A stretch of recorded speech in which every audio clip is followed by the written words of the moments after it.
Welcome back to another technical video. Today, we're going through your question, answering it, and hopefully finding that solution you need.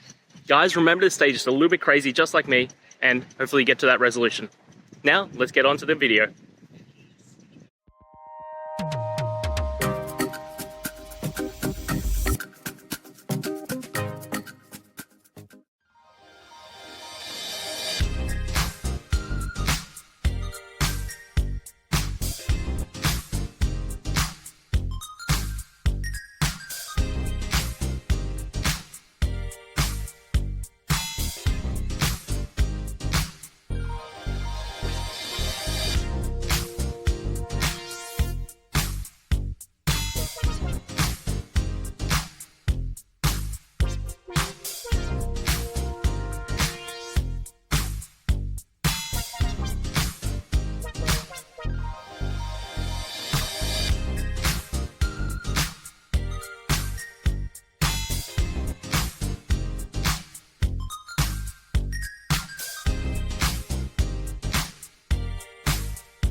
And that's it. I hope that that's helped find the solution that you're looking for. And if it did, please, I'd appreciate it if you hit the subscribe button. Every time you hit it, it really helps. Now, I'll see you next time you need some technical help. And until then, have a good one.